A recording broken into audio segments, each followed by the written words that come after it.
casa agradece a presença de todos. Vou deixar 2 recadinhos. A partir do mês de setembro, a partir de amanhã, mês de setembro, nós vamos implantar aqui na casa a campanha de arrecadação de alimentos. Como isso vai funcionar e qual é o destino? Então, o destino é a creche do nosso lar.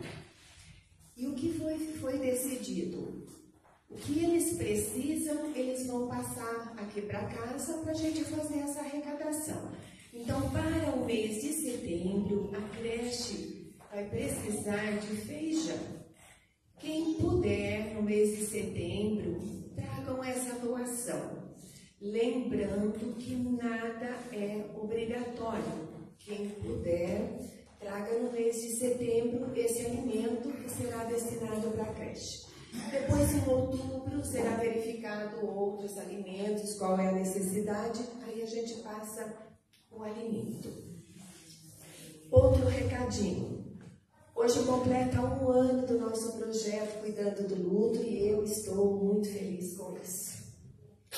Então, a partir agora, dia 6 de setembro, nós começamos o nosso 4º grupo do projeto Cuidando do Luto aqui no nosso lar. Dia 6 de setembro. Não é necessário fazer inscrições. Basta vir. Nós temos 2 horários, às 15h30 e às 19 horas. O trabalho do projeto é acolher o enlutado, mas também passar um treinamento para as pessoas que querem aprender como trabalhar com o enlutado. Então, nós vamos acolher e também vamos dar o treinamento. 6 de setembro, aqui no nosso lar, todas as quartas-feiras.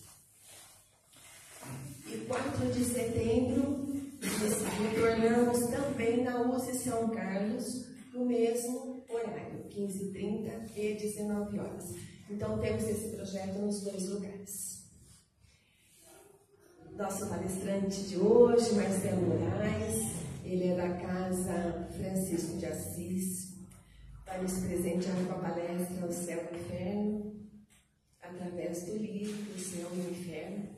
Então vamos aproveitar, vamos aprender, será muito, muito importante.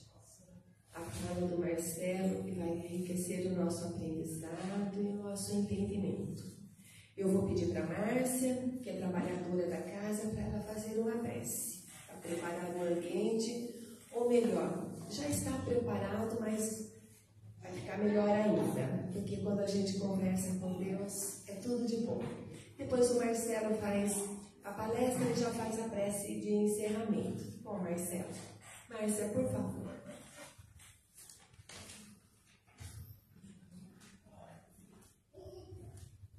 Boa noite a todos.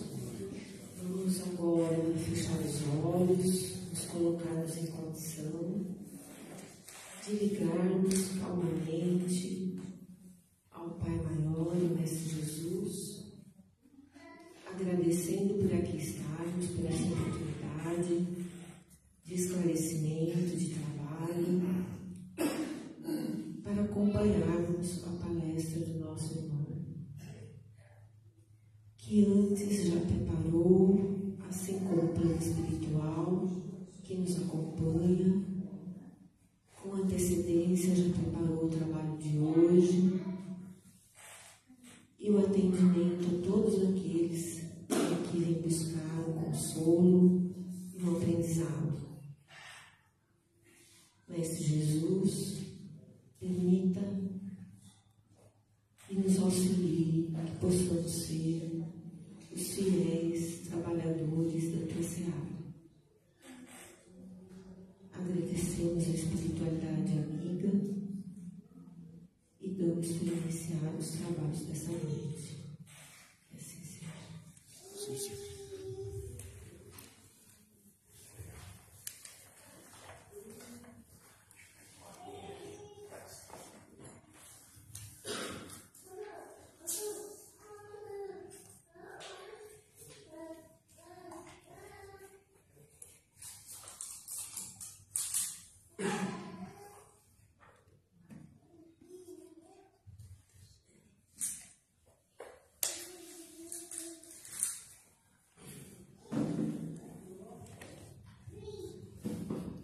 boa noite.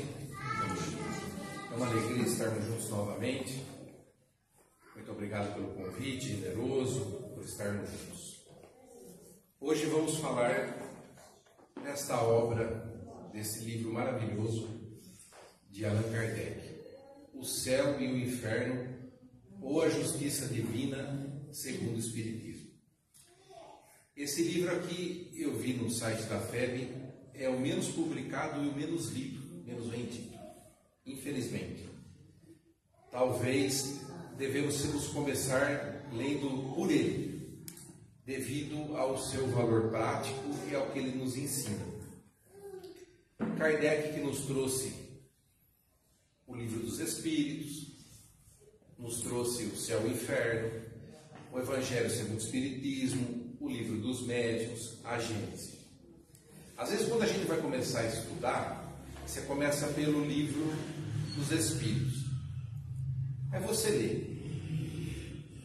Aí você às vezes lê o Evangelho, o Livro dos Médiuns, ou não lê o Livro dos Médiuns, porque acha que só médium tem que ler o Livro dos Médiuns. Mas uma coisa é fato, pelo menos aconteceu comigo. A primeira vez que a gente vai fazer o estudo, a leitura, a gente fica perdido. Porque você não sabe a sequência que você deve estudar. E tem um livro maravilhoso que eu conheci o escritor, o palestrante, que eu acredito que é a pessoa que mais estudou e conhece Kardec na atualidade, que é o professor Cosme Massi. Ele é de Curitiba, do IDEAC, Instituto de Divulgação Espírita Allan Kardec. Ele tem no IDEAC, tem a plataforma na internet e tem para o celular, que chama-se Kardecpedia. O que você ganha com a Kardecpedia?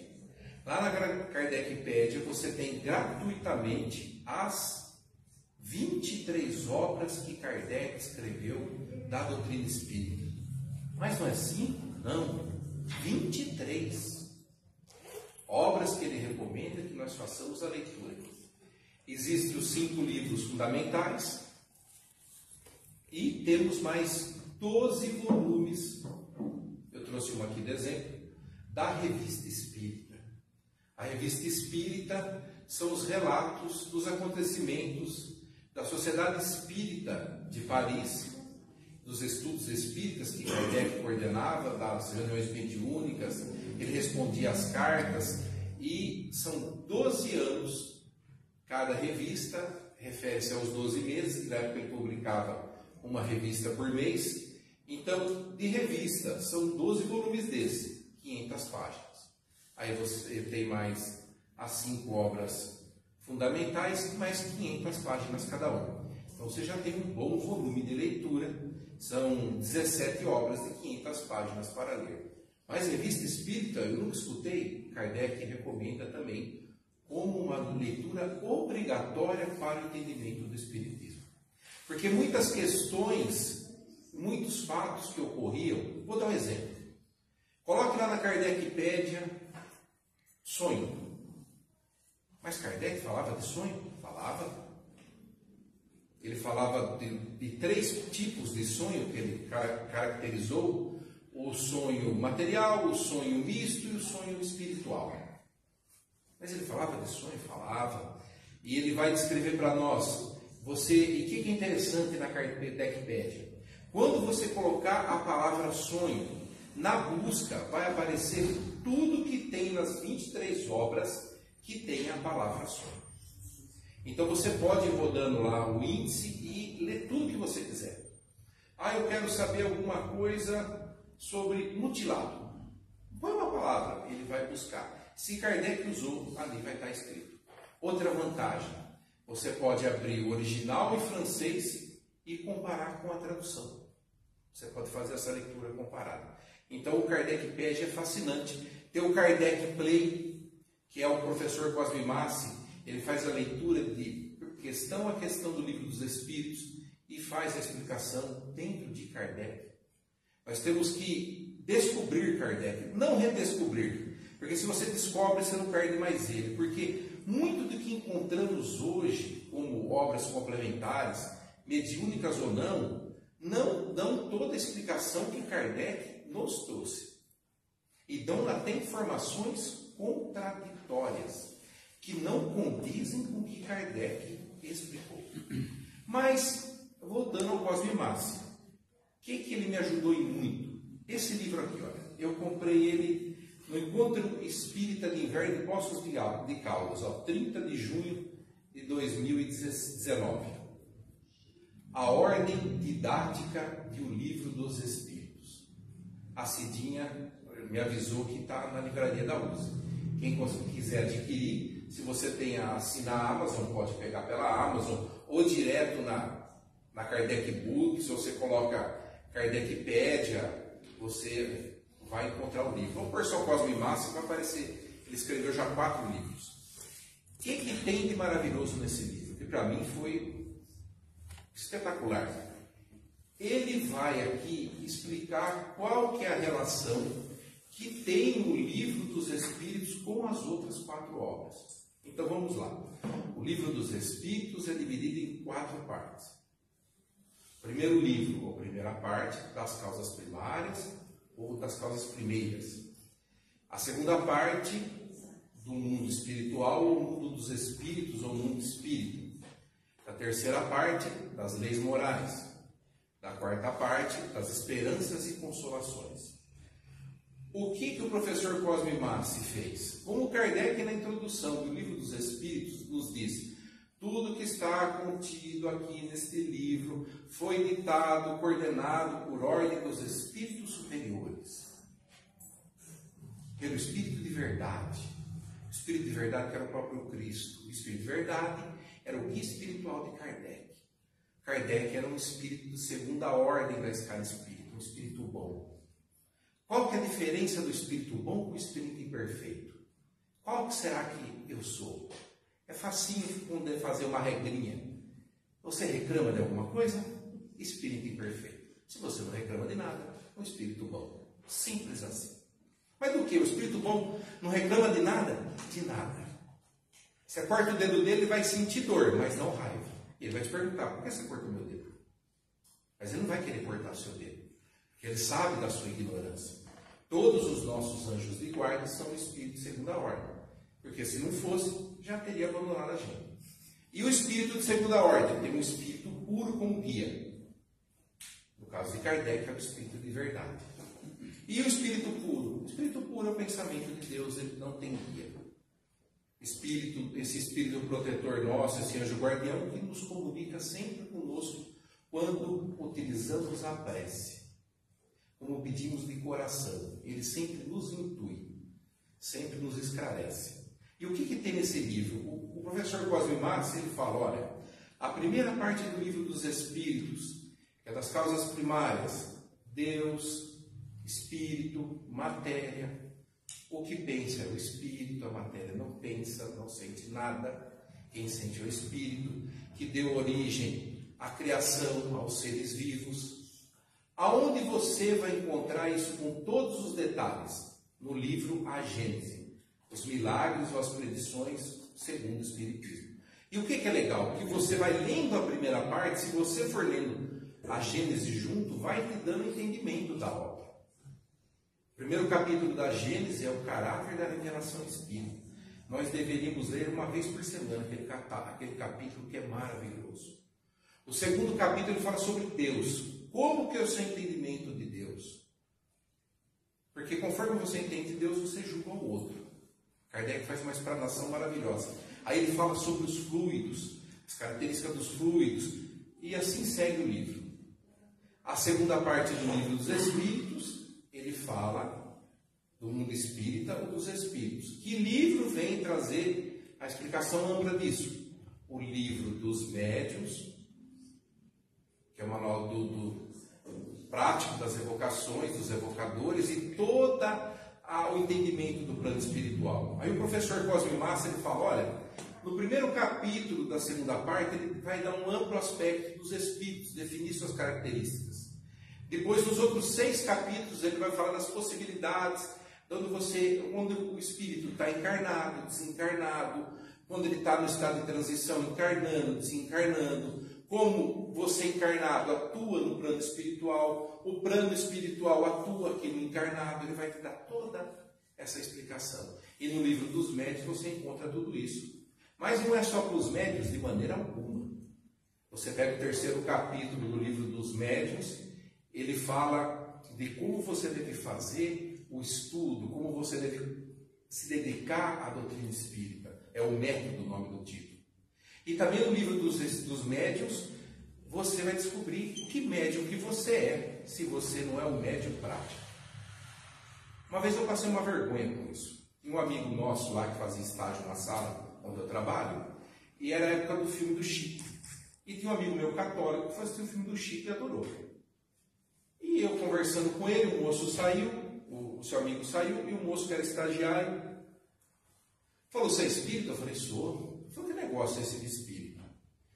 Eu falei: Kardec foi discípulo de Pestalozzi. Expliquei um pouquinho da escala espírita, falei que era um cara, etc., genial, que até hoje na França usa a didática, a pedagogia de Kardec é utilizada até hoje na França. Ele falou: nossa. Eu falei: nossa. Eu falei: então. Aí eu falei: olha, aqui ele falou que é médium, todo aquele que sente num grau qualquer a presença dos espíritos é por esse fato médium. Entretanto, médios somente o são aqueles que apresentam a faculdade bem característica, patente, de efeitos positivos. Nem todos são, raríssimos são, mas todos percebem, etc. Eu falei: que legal. Eu falei: é. Aí ele falou: então, o que era o Chico? Eu falei: o Chico tinha psicografia, psicometria, tinha evidência, materialização. Ele falou: e nós? Eu falei: como nós? Porque você falou na definição, o moço estava fazendo doutorado. Então ele já tinha uma concepção de questionamento científico. Ele falou: você falou que tem tal argumento, me prova. Eu falei: nós? Eu falei: como assim nós? Você não falou que o Kardec fez, que o Kardec colocou, que o Kardec era o rei da batata doce? Eu falei: é. Eu falei: então, onde está escrito que médium que a gente é? Eu falei: não, mas tem o Chico. Eu falei: não, o Chico eu entendi. Eu quero saber nós aqui, a turma do fundão, o baixo clero. Você não fala que os espíritos nos influenciam, nós temos intuição? Que mediunidade você vai ter? Eu falei: então, deve ser uma mediunidade comum. Eu falei. Ele falou: mediunidade comum? Mostra onde Kardec escreveu isso. Eu falei: olha, Mateus chamava o moço. Eu falei: Mateus, não faço a mínima ideia. Ele falou: você leu, mas não estudou, né? Eu falei: não. Ele falou: por quê? Ou você não viu, ou Kardec não colocou. Eu falei: provavelmente eu não vi. Está escrito? Está aonde? Pega o livro dos médios, item 182, médios inspirados ou involuntários.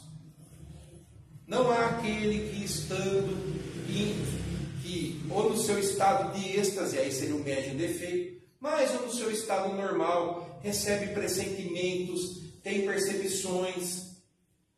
De repente um pensamento vem e ele fala: olha o fogão, olha a torneira aberta, você não tem que pagar uma conta hoje? De onde surge essa ideia? Presta atenção. Quem que está te influenciando? Quem está te dando, sugerindo essas ideias? O Jacobson Santana Trovão, que é o coordenador de mediunidade da Federação Espírita Brasileira, ele fala: você pensa?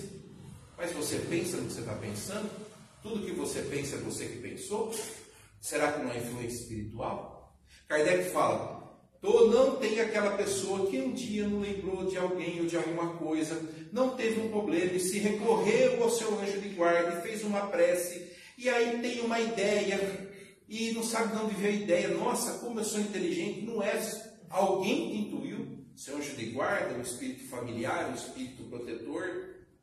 Ele falou: dessa maneira podemos dizer que todos percebem que desta maneira é que dissemos que todos são médiuns, médiuns inspirados ou involuntários, que é uma variedade bem leve da mediunidade intuitiva. Então é desse jeito que você percebe. Ele fala: se todos soubessem dessa capacidade, não deixariam de invocar, não é evocar, com de chamar, invocar o seu anjo de guarda em todos os momentos que tem que tomar uma decisão, ou que não sabe o que dizer, o que falar, ou como agir. Pedir o auxílio dele. Mas como que vem? Vem pelo pensamento, vem pela intuição. Como que eu sei se é do anjo de guarda? Se é que se condiz com o evangelho, é do anjo de guarda. Se é um mau conselho, não é. Na terceira parte do livro dos Espíritos, você vai encontrar das leis morais, que você vai ter ela toda detalhada no Evangelho segundo o Espiritismo. Prece que é tão importante que está na primeira lei moral, lei de adoração. Pelo meio da prece você se une a Deus. Com a prece você pode pedir, agradecer e louvar. Santo Agostinho, no comentário, no último capítulo anterior às preces espíritas do Evangelho, ele fala que ele fala da satisfação que a prece traz. A pessoa que pela prece se une a Deus, ela já sente as altas vibrações, muda a sua atmosfera, se sente melhor, a dor alivia, a esperança no futuro vem, porque é essa conexão com a divindade, com o alto. E a quarta parte? Quarta parte das esperanças e consolações. Para esse livro, você tem o nosso querido O Céu e o Inferno, ou A Justiça Divina segundo o Espiritismo. No livro dos Espíritos, das Esperanças e Consolações, ele é dividido em apenas 2 capítulos. Penas e gozos terrenos e penas e gozos futuros. E por que essa sequência é muito importante? No preâmbulo do livro que é Espiritismo também de Kardec, ele fala que o Espiritismo é a ciência que cuida da origem, natureza e destino dos espíritos, bem como as consequências das relações com o plano material. Na primeira e segunda parte você tratou da ciência, da origem, do que é os espíritos, como eles atuam. Na segunda parte, essa doutrina filosófica que segue qual moral? A do Cristo. Ora, se você sabe de onde veio, como que funciona o espírito, os 2 primeiros capítulos, no terceiro, Kardec, pela instrução de Kardec, os espíritos superiores, te mostra como você deve agir. E na quarta parte, que é as esperanças e consolações trazidas no céu e no inferno, é o quê? Se o Evangelho te dá o caminho, você tem livre-arbítrio, lei de liberdade. O que você colhe? As consequências do cumprimento ou não cumprimento das leis morais. E o que é importantíssimo esse livro? Para que a gente saiba como proceder. E esse livro aqui, no capítulo dele, já tem um detalhe muito importante. O céu e o inferno, ou a justiça divina segundo o Espiritismo. Não é a virtude da justiça. Não é a justiça como virtude do indivíduo. Kardec coloca aqui no livro que não tratamos aqui da justiça como uma virtude que todos nós devemos ser justos. A virtude da justiça pode ser entendida por aquela citação, por aquela fala de Jesus. Queira para o próximo o que você quer para si mesmo. Isso é um ato de justiça. Olha, eu quero para ele o que eu quero para mim. Eu quero uma vida melhor? Também quero para ele. Se você queira para o próximo, primeiro você quer para o próximo o que você quer para você. Essa é a lei de justiça no âmbito que Jesus trouxe e a lei e a justiça como a gente entende no nosso mundo como cidadãos.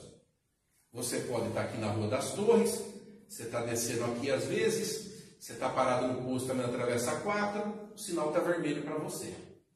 Não vem carro ali para virar. Você está parado. Você com você mesmo. É uma questão moral. Passa ou não passa no vermelho? Pela justiça humana você fica parado, está vermelho. Ah, mas não vem ninguém, eu passo. Você infringe a lei. E você infringe a lei moral. Porque se você não consegue lidar com as pequenas coisas, imagina com muito. O que você ganha ali fazendo parado no vermelho? Faz uma prece, faz uma oração. Para quem? Pede para quem fez uma cirurgia na Santa Casa.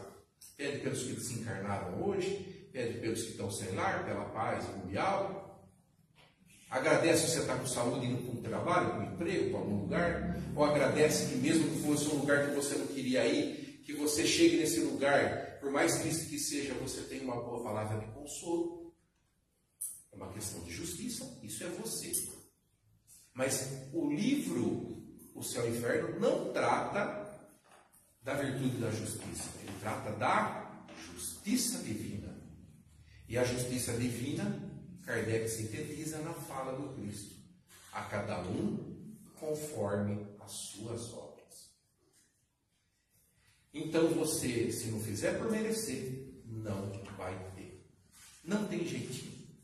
Infelizmente, não vai ter como alguém dar um meio pontinho para você passar de ano. Enquanto você não atingir a qualificação moral, você não ascende na escala espírita.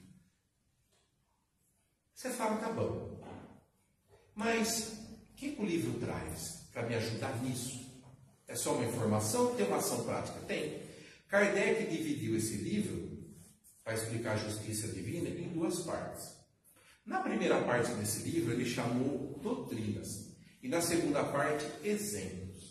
Na primeira parte, que ele chamou de doutrinas, nos 3 primeiros capítulos, ele fala da concepção do espírito imortal.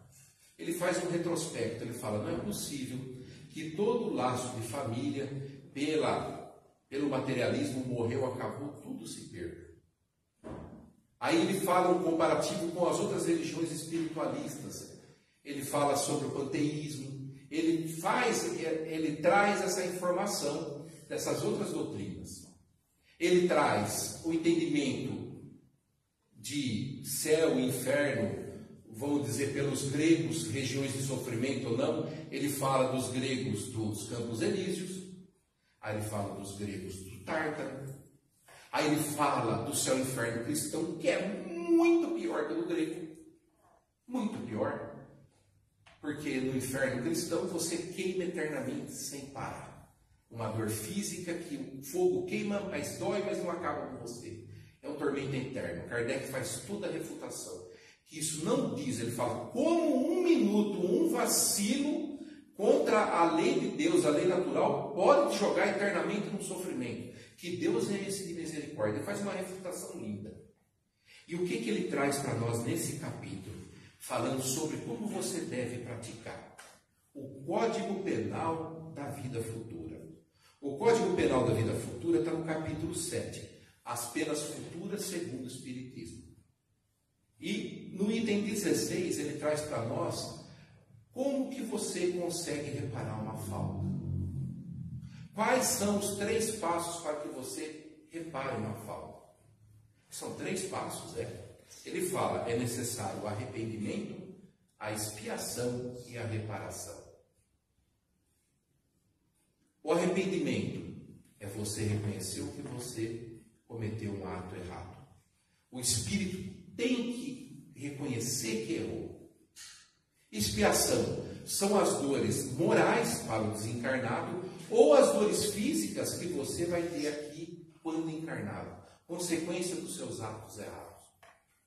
Porque o espírito, quando desencarnado, ele tem o perispírito, ele não sente dores morais. Kardec, na Revista Espírita, ele evoca Baltazar, um espírito glutão. Ele fala para Baltazar, você tem fome? E primeiro ele chega e ele fala, cadê a boa mesa? Onde eu vou comer? O espírito já chega guloso. Eu falei, nossa, que semelhança com Baltazar. Ele falou, cadê onde que a gente vai comer? Ele falou, não tem o que comer aqui. Você tem vontade de comer? Nossa, como é que eu quero comer? Adoro comida. Vivi para isso. Aí Kardec refaz a pergunta. Falou, eu vou fazer a pergunta, se você não entender, peça que um espírito superior te explique. Você tem necessidade de comer? Ele fala, não, só tenho desejo. Espírito não tem órgãos. Espírito não come. Espírito não se alimenta. Ah, mas tem espírito que acha que tem que comer. Devido ao seu vínculo ainda com a matéria. O perispírito não tem necessidades corporais. Como que é o flagelo no plano espiritual? São as dores morais, o arrependimento, a falta cometida, a traição, o tempo perdido. Então, quando o espírito se arrepende, o próximo passo é a expiação. A expiação é aquela condição que não deixa ele em paz. Ele, ciente da dor e do erro que ele cometeu, ele vai pedir para a terceira parte, que é a reparação. Então, a expiação lhe causa dores morais, ou aqui lhe passa pelas dores físicas. Só que tem um detalhe, hein? Não é todo mundo que sofre. Não é a gente ver uma pessoa numa doença, numa debilidade física, uma debilidade psicológica, mental. Nossa, esse sofreu e deve ter sido suicídio. Não faça isso. Isso é ser leviano. Porque muitos do que sofrem no corpo físico pediram essa aprovação. Para quê? Desenvolver virtude, paciência, resignação. Às vezes é o espírito amigo da pessoa que fala: olha, vocês dois são dois cabeças duras, vocês vão casar de novo? Eu vou vir com uma debilidade aí para vocês terem que me cuidar como filho. Vocês tomar jeito, eu não aguento mais falar com vocês. Talvez não seja, não é que todo mundo que sofre porque é o castigo. Eu li uma vez no livro que quem se joga de tal coisa, nasce com suicida que se jogou de altura, morre, nasce com tal debilidade. Suicida que deu um tiro disso, não é regra isso. Kardec nunca ensinou isso. Aqui na segunda parte, ele faz evocações de suicidas. Vamos chegar nela. Então, o que é interessante aqui nessa primeira parte? Olha, todo mal que você comete, você vai ter que recolocar no lugar.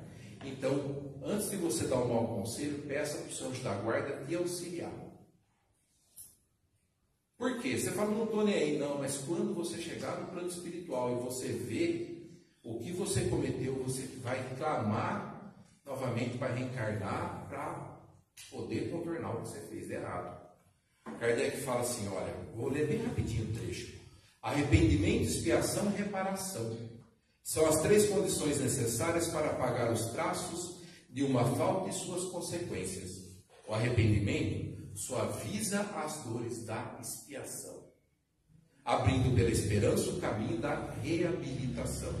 Só a reparação, contudo, pode anular o efeito, destruindo-lhe a causa.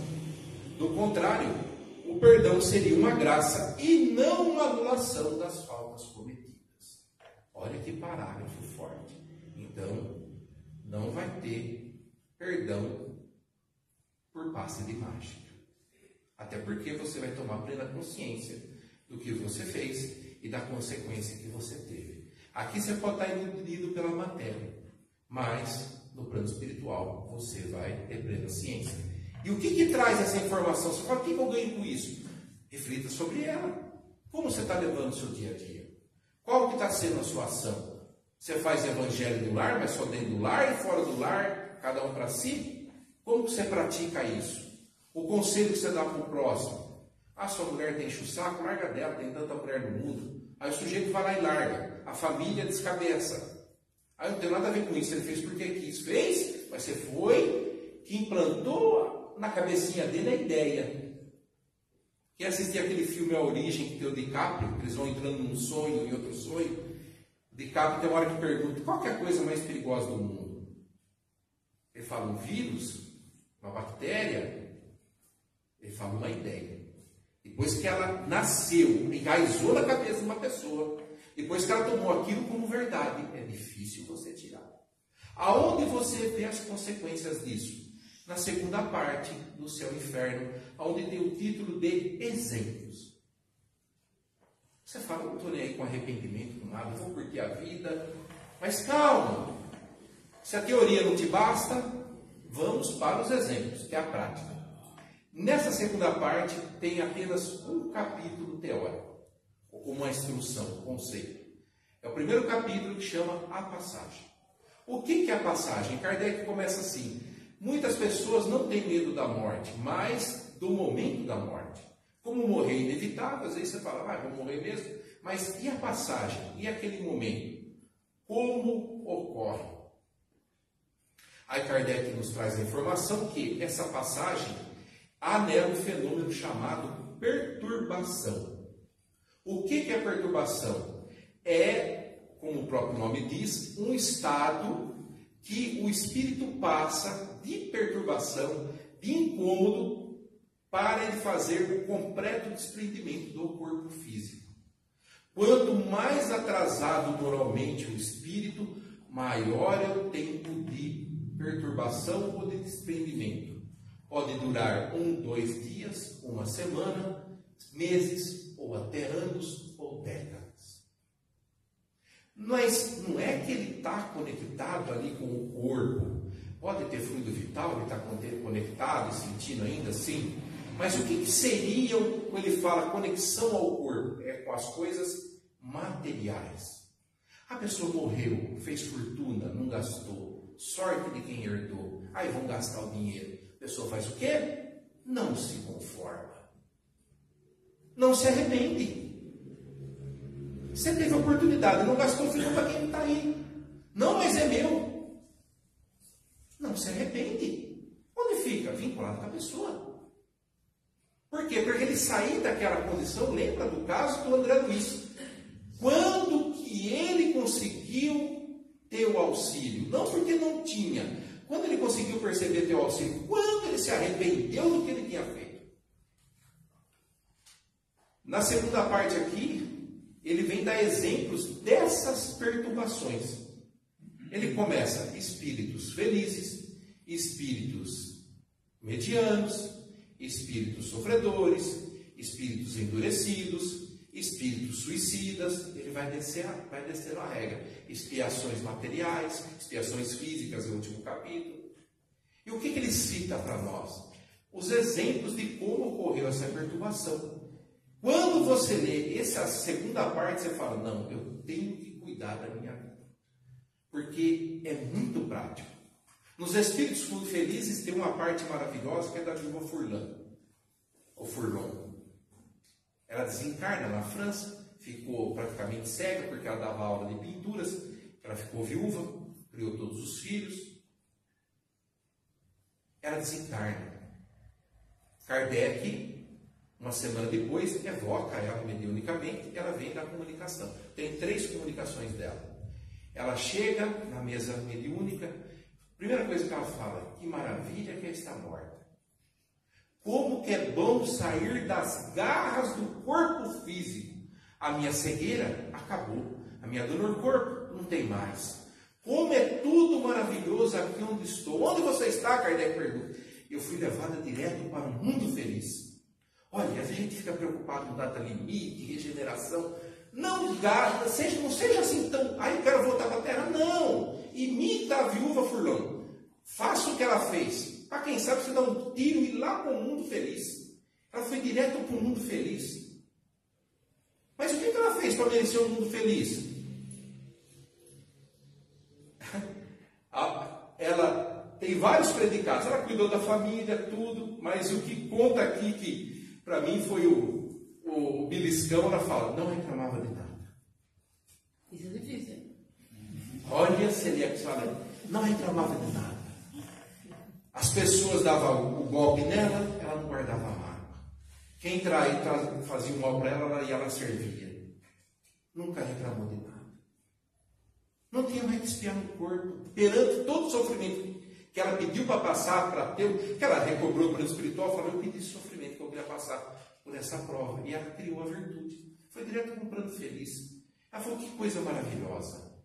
Ela fala, ela começa assim, tenham paciência comigo, porque eu falava muito quando encarnado e agora desencarnado eu não falo menos do que eu falava antes.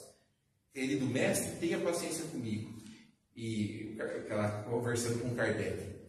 Ela fala, que maravilhosa estar desencarnada, sem dor, sem preocupação, sem sono. Ela fala, que bom, antes eu não via meus filhos, agora eu estou do lado deles a todo momento. Viajo pela velocidade do pensamento. Quando eles dormem, dou conselhos para eles em desdobramento. E ela faz todo o relato que ela fazia, e tudo que ela fazia, não reclamava de nada. Eu falei, tá aí, ó. Eu tenho um objetivo nessa vida, começa a não reclamar de nada, o resto você consegue fazer. E é legal que no final do primeiro relato ela fala, agora vocês me dêem licença. Porque eu vou ver se a minha gaivota já chegou nas terras americanas. Foi uma alegria falar com vocês, que Deus te abençoe. até uma próxima vez. Aí Kardec escreve, a gaivota que ela se referia era a filha dela, que morava nos Estados Unidos, e veio para a França, devido ao desencarne dela, estava voltando de navio para os Estados Unidos. Fala, agora deixa eu ver como você vê a gaivota já chegou em terras americanas. Uma outra coisa maravilhosa para terminar, que ele traz aqui para nós quando você entra nos espíritos sofredores. E que talvez a gente não dê, ou não saiba o que não dá. A gente não sabe o tamanho do valor para dar o devido mérito. Como a prece e a oração sincera faz milagre. Por quê? Quando você vê aqui que requer o arrependimento, a expiação, a reparação, tem um caso aqui que ele cita, Kardec, de uma casa que foi vendida, que teve uma família, que o filho matou os pais e depois morreu lá dentro da casa. E um outro caso, um senhor e o filho foram morar naquela casa, o filho foi parar no hospital psiquiatra, e o pai se suicidou lá dentro. Ninguém conseguia ficar na casa, porque era mal assombrado. Levaram para a reunião mediúnica do Kardec, lá para a Sociedade Espírita presente. Primeira coisa que fizeram, pediram, falaram, tem um espírito ali que queira se manifestar? O espírito se manifesta, dá poucas palavras, fala que não queria conversar com ninguém e vai embora. O que Kardec pede na reunião? Vamos fazer prece por esse nosso irmão. Depois de um tempo, de uma semana novamente, eles evocam o anjo de guarda do sujeito e falam, podemos evocar ele novamente? Pode chamar agora. Ele vem, ele já agradeço pelas preces, já estou um pouco mais lúcido. Mas como que ocorreu essa lucidez? Como a prece atua sobre isso? Se você pegar o Evangelho, sobre o pedir, obtereis, você vai ver toda a ação da prece. Se ele não tem mais sensação física, o que ele tinha lá? Ele estava perturbado. O que a prece faz? Faz com que chegue até eles essa percepção do sentimento. Uma boa mensagem. Quando que a gente não estava triste e alguém ligou para nós, perguntou se está tudo bem, se encontrou alguém, deu um abraço. O Espírito, quando ele estava lá, falou, sentia as boas vibrações, a sua preocupação para comigo. Que alegria! Ele começa a recobrar a lucidez, por quê? Porque ele sabe que mesmo ele estando errado, alguém está se preocupando com ele. Peguem um texto maravilhoso de Maria Dolores, chama Mensagens de Ouro. Procura no Google lá, Mensagens de Ouro, o livro. Coloca lá, Maria vai socorrer Judas. Judas está, a próxima vez eu vou trazer o texto. Judas está numa região ainda terrível. E Maria vai lá conversar com ele. Mas Maria ele não tem dor física, ele está corrompido moralmente. E Maria faz o diálogo com ele. Procura do Chico, Mensagens de Ouro, Maria Dolores. Acho que é Coração de Mãe ou Recado de Mãe. O texto é maravilhoso. Aí no finalzinho lá, só para dar um tira-gosto, o Judas está assim, tipo esse espírito. Porque o anjo de guarda, ele, tipo como aconteceu com o André Luiz, o anjo de guarda chegava, ele não queria conversa com o anjo de guarda, porque ele estava furioso, porque tinham matado ele numa vida anterior e ele voltou com a pessoa e matou todo mundo, não perdoou. Então o que o anjo de guarda não conseguia chegar até ele e falar assim, olha, o guia dele, o mentor, olha, escuta o que eu estou te falando, compreende, dá o braço a torcer, criatura, que você fez errado. Aí quando ele viu que havia a prece, que tinha alguém se importando por ele, ele falou, foi que nem acontece nesse texto da Maria, quando ela chega perto de Judas, Judas fala assim, mas quem que é? Quem que é esse anjo limbado de luz, ou um espírito, quem que é você preocupada comigo? Eu não vou responder para não tirar. Depois, na outra vez eu trago, procurem, que é maravilhoso. Põe um paninho para você chorar junto com a oração, com o relato, que é maravilhoso. Por quê? O que mudou o espírito? A empatia, o amor, a caridade, saber que tem alguém procurando você. Então esse livro é maravilhoso, ele te fala, olha, como estão os seus passos? Para onde você vai? De que maneira você está preparando para a sua morte, para o seu desencarne? Como diz o Mário Sérgio Portela, se eu não mais existisse, que falta eu faria? Nenhum. Moralmente você faz. Falta para alguém, para o seu ente querido. Você está no coração de alguém. Então, dessa maneira que a gente tem que pautar a nossa vida. Que legado que eu estou deixando? Como eu estou me preparando? Que valor que eu estou dando para as coisas materiais? Eu quero passar por tamanho sofrimento? Ou eu quero já passar pelo arrependimento? São textos maravilhosos que tem na obra de Kardec. Me desculpe, estourei o horário. Olha, vou ler um trechinho aqui para fechar da Revista Espírita, só para ver o que encontra aqui. Ó. Na Revista Espírita, fevereiro de 1868, tem uma mensagem com o título Juízo Final do Espírito Erasto. Coloca na Kardecpédia, o juízo final você encontra. O que o Erasto fala para nós, uma mensagem de 1861 em Paris. Ó espíritas, vedes que a vossa doutrina é a única que consola, a única que dá esperança, não condenando a uma danação eterna os infelizes que se comportaram mal durante alguns minutos da eternidade. A única, enfim, que preside ao fim verdadeiro da terra pela elevação gradual dos espíritos. Olha que texto maravilhoso. Ele fala, olha, ela te dá consolo, dá esperança. Você errou, você tem como reparar. Porque Deus não quer a morte do pecador, mas o fim do pecado. E o que? Aproveita a sua vinda aqui. A terra é passagem. Busca algo mais, busca evoluir, busca ser uma pessoa melhor.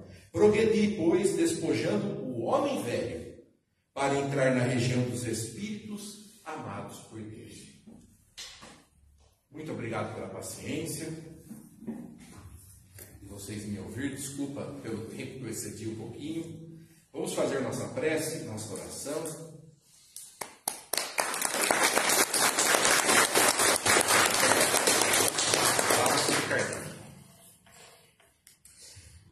Vamos agradecer ao nosso Pai, ao nosso Mestre Jesus, agradecer ao nosso anjo de guarda, aos espíritos protetores dessa casa, agradecer por toda a paciência, toda a consideração que tem por nós, que essa doutrina consoladora dos espíritos nos traz o entendimento do porquê devemos seguir em frente, nos dê ânimo, nos dê coragem, nos dê esperança, resignação frente às provas.